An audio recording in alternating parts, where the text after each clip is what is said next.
दोस्तों, स्वागत है आपका तरंग एकेडमी में। एक बार फिर से आए हैं लेकर के हम। बड़ी दुखद खबर है।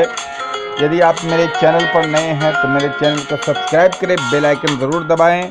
दोस्तों, चलते हैं कि आज की खबर क्या है। पूरी खबर की सत्ता जानने के लिए आप मेरे वीडियो पर बने रहें। मैं आपको लाइव हिंदुस्तान.com से ये खबर पहुंचा रहा हूं। दोस्तों, ये देखिए कि रावण दहन में किस तरीके का ट्रेन हादसा हुआ। लगभग अभी तक 58 लोगों की मौत की खबर आ चुकी है और लोगों पर ट्रेन रोकते हुए निकल गई है। बड़ी अफरा तफरी मच गई है। देखिए, दशहरा के मौके पर पंजाब के अमृतसर में बड़े रेल हादसे की खबर आई है।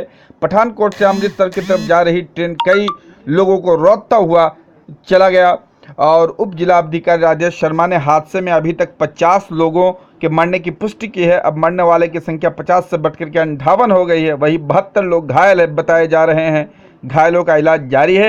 हादसे पर दुख व्यक्त करते हुए प्रधानमंत्री श्री नरेंद्र मोदी ने ट्वीट कर दुख जताया है। प्रधानमंत्री ने ट्वीट करके रेलवे अमृतसर में हुई रेल दुर्घटना को लेकर बड़ी दुख का चिंतन किया है। घटना हृदय विवादारक, मृतकों के लोग इसके घायल हुए हैं, वे जल्द से जल्द स्वस्थ हो जाएंगे। मैंने अधिकारी की सभी आवश्यक सहायता मुहैया कराने को कहा है। पंजाब सरकार ने हादसे में मरने वालों के परिवार को 5 लाख की सहायता राशि देने का ऐलान किया है।